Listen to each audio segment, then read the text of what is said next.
Hello and welcome to the Round 12 review for Supercoach 2022, and it's fair to say we had a pretty good week in what was the first bye of the year, and we're sitting quite nicely. So this is a very special upload for me this week, and the reason for that is I'm in the top 1% overall for the first time ever, and yeah, it's taken me years to do it. I've been playing Supercoach forever, don't get me wrong, but I didn't really play it competitively until like 2019, sort of pre-season, I guess. I started following content creators like Shorty and George and the real OGs. They've been in it forever and they sort of taught me how to play, and it's taken me to this point in my life to actually get there. So yeah, it's a small milestone, but I'm very happy with this, and yeah, it might not last. It might only last 7 days because I could be in a bit of shit this week. I think everybody is, but nonetheless, I'm taking that every day of the week. So it's a score of 2003 was enough to get me there. So yeah, a rank change of 1,191, which is huge at this time. The buys can be catastrophic. They can make and break teams. They broke mine last year, but hopefully they can make it this year. So yeah, top 1%, you absolute beauty. I'm so happy with that. If I can finish in the top 1%, I don't give a shit about my rank, but if it's 1% this year, I'll be happy with that. So yeah, a bit positive. It's a positive upload. Usually I'm a bit flat because I butchered the captaincy. It's been the year for it, or I've dropped in the rankings, or I haven't really moved. I've been stuck in the top 2% for about 2 months now, really. So it's good to see a little bit of progression. 10 out of 10 league wins. I'm taking that every day of the week. I was nearly beaten in the Content Creators League. I'm not sure who by, but only just got over the line, which is really nice. So we're in a great spot, I would imagine. I do have, I guess, some pretty interesting trade plans for this week. I'm spoilt for choice in terms of who I bring in. Money is not a problem. And I think I can get 18 to 19 playing. We'll see how we go. It all depends on the teams and whose names. We'll get stuck into the side. And this is exactly how things panned out over round 12, and it was a what could have been sort of week for myself because I'm a Sean Darcy owner. And he ruined me. He could have been the absolute difference and really locked me in the top 1%, but he was underdone, and I'll discuss him in a moment. But our defence was pretty good. Sicily, not his best work. He's had a great season. We'll forgive him for that. It was tough conditions. So, yeah, 98's fine. We'll get Hewitt back this week, which is good. Dawson is consistent as always. He's just gonna go 106 every week. So yeah, we really like this pick. He's someone that's just been super handy. It's not like not taking anything away from Tom Stewart because it's very unlucky what happened, but he has been one of the biggest roller coasters. He goes 170 and then he goes like 70 or 60 or something. So at least Dawson, he's just solid right down the middle. A very vanilla pick, and I'm happy with that. Sinclair will play this week, so that's good. Jack Crisp, that's fine. He's just consistent like Dawson. So yeah, they're doing really well. And Paddy McCartan, superb. So I think that's his highest score of the year. So playing great footy. I think I'll get rid of him though. I do need the money. You'll see later on. We get Jaden Short back, which is good. And hopefully Ware plays. He's one of those players that I'm reluctant on to get a 19 playing team, if that makes sense. So we'll see how we go with that.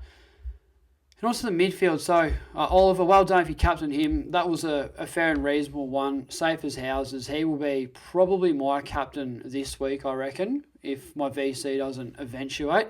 I just reckon he's not going to go absolutely berserk, but he's just been one of the more consistent midfielders. And Lachie Neale, this has been really disappointing, hasn't it? So couple stinkers in a row, and very unlucky if you captained him.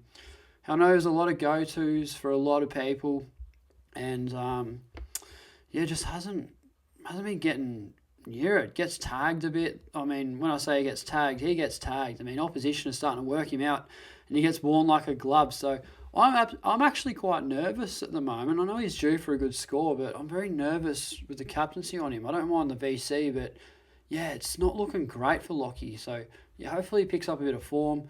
Led 136, another one that you definitely could have had. That was a bit of a tongue twister. Another one that you definitely could have captained. Easy run against West Coast. It was self-explanatory, and as a pod, he was one of the the real positives for my team this week. It was great to see. I was a bit flat that I didn't captain him, but as you can see, it worked out for the best. Jack Macrae's a bit iffy at the moment. I don't know. Macrae and Neil, what's going on? They're meant to be like M1 and M2. They're both falling apart. 107 is still fine, but yeah, I'm very, very far away from chucking the VC on Macrae anytime soon. That's for damn sure. Especially with Beveridge throwing around the magnets, and as he does, yeah, it's been a funny year for the Doggies midfielders. So hopefully Macrae can find some form, very soon, I suppose. And here's where the week went good. So we chucked the C on Tuke Miller, and this is the first time I've got a 130 plus captaincy score since I think round 5, and that was ages ago. So yeah, we've copped some stinkers, a lot of captaincies in the teens, like the 117 range, like your Wits types. That's what he scored on the weekend, ironically. But it was just really, really refreshing to see, and I was pretty much having a party after that game. I was up and about. I was very happy watching him play. It was a bit frustrating at the start because I know when you're watching a player really closely because you got the captaincy on him, you tend to take notes, and a lot of the time it kind of just grabs the ball out of the stoppage and just throws it on the boot, and it's a spray and pray. Like hopefully somebody marks it, and he got very lucky. I think I got one clanger for the game off him, which is remarkable in those conditions up there. And the way he kicks it, like, just snaps out of the contest, and they just so happen to touch a Gold Coast player's hands first, and that's a stat in Supercoach. So everything just sort of panned out. I am a little bit flat though. He was on 170, but lost 3 points. He was scaled down.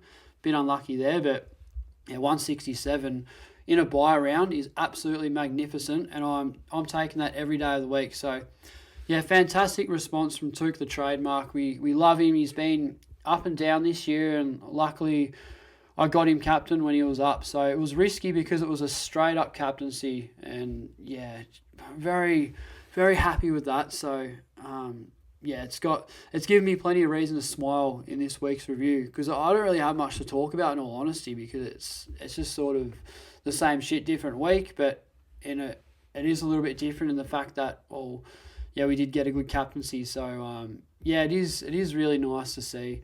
Brayshaw responded. He's just been consistent. I was a bit flat that I had him over Petrarca at the start. Not so much anymore. I'm not really worried about Petrarca. I can get Petrarca this week. Doesn't have his bye. Has it next week. That's a little bit of a worry. I want to trade in a player that had his bye last week. That's my tactic, so I get more on field for round 14, and I think that's what I'm going to do. I will reveal it because I've sort of made my mind up my trades, but yeah, Brayshaw was really good. He did drop off a little bit though late, which is fine, but did get scaled up, so that's always a positive. McComb was disappointing. We needed him to score well in the bye, but he'll go this week. He's done a pretty good job. Nothing magnificent, but he's just pretty solid, man. Solid rookie for us, short term anyway. Could hold him if you want, but yeah, I'm in a position where I guess I can trade him. The same can be justified with Greg Clark. I don't know what's going on with him. His role's all over the joint, and so are West Coast, so I'd rather just not have any West Coast players at all. So I think I'll trade him out as well. Cripper comes back this week. Hopefully we get Hamilton. I doubt it. It's probably like a 20% chance out of 100 that he does come back, but if he was to ever come back, this would be the week. We really need him back in the team, so if he comes in and all these rookies that have been playing actually play, I might get 20, 19 or 20, I'm not sure. But yeah, that's best case scenario. I'm probably expecting 17 to 18 this week. And under the circumstances, this is a pretty rough buy, but that's all right. So defense will be good. We get all our defenders back. So I think I've sort of judged a bit well. So midfield's got a lot this week with the buy, but defense is pretty good, and the ruck's as even as you like. So you got we'll move on to the ruck anyway and discuss it. So this is the real strategy. So you got Hayes, who had the first buy, and now we got Wits and then Darcy. So I won't get a donut here. I think I'd love to get rid of Hayes for some money, but he's just really good coverage. He'll get me through the buys, and I'll piss him off as a last upgrade, supposedly. But yeah, looking pretty good. So Wits was good without being great, and Sean Darcy was a real bloody disaster. Oh my god! So for starters, Lloyd Meek is stealing the show. I watched a lot of the game, and I didn't get a really good read on how many CBAs he had, but Meek seemed to be there every time, and he got sharked as well, Darcy. How many times did he hit it to McCluggage and Neil and Zorko and all these gun Brisbane midfielders? It was a tough day. It's always tough for a ruckman when you're up against a Brisbane or a Western Bulldogs, like a team with a really strong midfield lineup, vulnerable to sharking. So that a lot of that happened, and I thought Darcy played okay in the ruck, but yeah, you lose points, and unfortunately, there was one point I had my fingers crossed, hoping you'd get like 70. But yeah, no, it was just a really frustrating week. Imagine if I traded in Gawn. I can't believe I went 2,000 without Gawn in the team, which is, like, I take that with a grain of salt, because it could be worse. I mean, it could be a lot worse. I'm in a pretty good position, but if I had gone, I would have gone absolutely berserk. I probably would have scored 2,150, which would have been almost probably top 50 score under the circumstances of what was the first buy. So very rare to do that, but unfortunately, you do make your own luck, and there was a reason I didn't go Gawn, because of the Jackson factor. None of that mattered. They both did really well, and Sean Darcy was very stiff. But yeah, ironically, I reckon I'm going to VC him this week. Plays Hawthorn. His record on them is really good. I'm expecting him to bounce back. We don't really see the big man put together 2 stinkers in a row. I think it's one of those weeks where high risk, high reward. We'll see how we go. If I VC him and he goes 150, that's a really good win for me. I don't like it because he's just scored 50, but I don't see him putting another one of those together. But because I did say that, there's a chance that he might. So yeah, I'm a bit worried, but I think he's fine. I doubt he goes that low again. He's got a high ceiling, and yeah, hopefully he bounces back. We get Hayes back, which is really good, as I just touched on. We'll have a look at the forward line. So yeah, training the 2 ruckmen didn't really look that good. I mean, I got told on, what was a Friday night, like, I told you so. You know, that's why you don't trade out primos. Yes, I got rid of Heaney and trade like sideways for English, and a lot did that and got burnt. I understand, but I still think English is F1 for the year. Had one bad game. Stanley played probably one of his best games in his career, so that was a fluke in itself. And they had that who's that other ruckman play? I hate that. Absolutely bloody hate that when you can't remember the guy's name. But anyway, I won't drive myself mad trying to think of his name. But yeah, they had 2. There was 2-on-1, which was always quite risky. So I think, yeah, usually it wouldn't matter too much because it is Geelong and they're quite easy to score against. But yeah, nonetheless, English 80, it's not too bad. I was expecting a 60 the way things were going. It was just absolutely shithouse. Kicked a goal late and made his score look somewhat respectable. So yeah, and yeah, let me know in the comments, because I know people are screaming at me right now going, Spills, it's this guy, number 6 for Geelong, Ruckman. Who the bloody hell is it? I should know this, doing all this rookie research, but what an absolute shamble that is. I'm still going to upload it anyway. I'm not going to edit that out. It's been a long day. I cannot be stuffed, so yeah, give it to me in the comments. I can handle it. Bonapali, he was solid, just consistent. Got a shoulder niggle. I am worried about that. Hopefully he benefits over this bye. Can give it a bit of a spell, and it'd be nice to see him back for round 14. That'd be absolutely ideal. And Josh Dunkley, what a stinker that is. But I mean, everyone should have him. And yeah, if you VC'd him, a bit unlucky. But I guess I was unlucky with English, and that worked out for the best. So yeah, that's all right. It's just it's just whatever.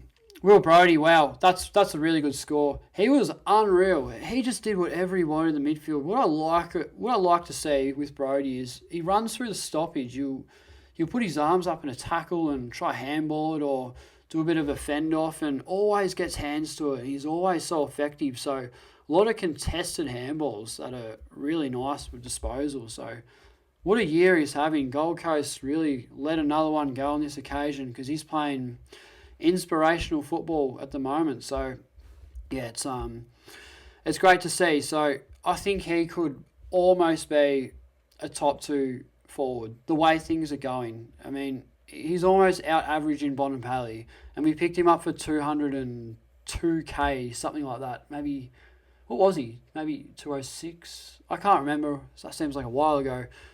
But we're going for donuts, and here he is as a keeper in my team. So I'm very humbled, and he is nearly 600k. Nearly made 400k. Remarkable. So yeah, we love Will Brodie.